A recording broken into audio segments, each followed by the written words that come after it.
बार बार रानी काहे फिल्म तबाह करनी तो गया काहे फिल्म करनी तो की बात होलो आज छठिया में घर आवे के नहीं मन हो तो सीधा बोल दो कि नहीं आवे।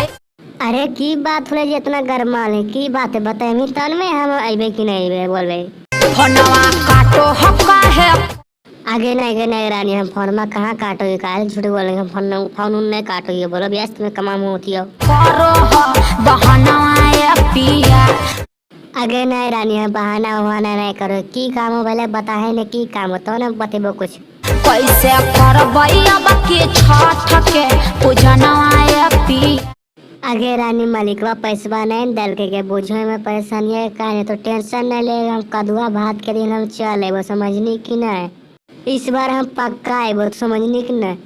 अब पिछला साल कह के नहीं आई हो हल आगे पैसा लेवे खातिर ने रुकल ही हो गया पैसा जब मिल जेते तो हम तुरंत चले वो समझनी कि दे तो विश्वास नहीं हो तो हमरा पर की। हाँ फिर झूठ बोला हो तू।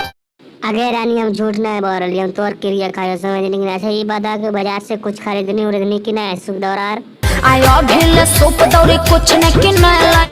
अच्छा सुख दौरा नहीं खरीदना था की नतियल ने तो के कर इंतजार कर रहे हैं हमारा इंतजार कर करो है तो लागो है कि तोहर मती मरल। तब भैया लोग वीडियो अच्छा लगे तो वीडियो को लाइक शेयर कमेंट कर दो चैनल पर नया है तो चैनल को सब्सक्राइब कर दो। धन्यवाद। फिर मिलबो अगले वीडियो के साथ।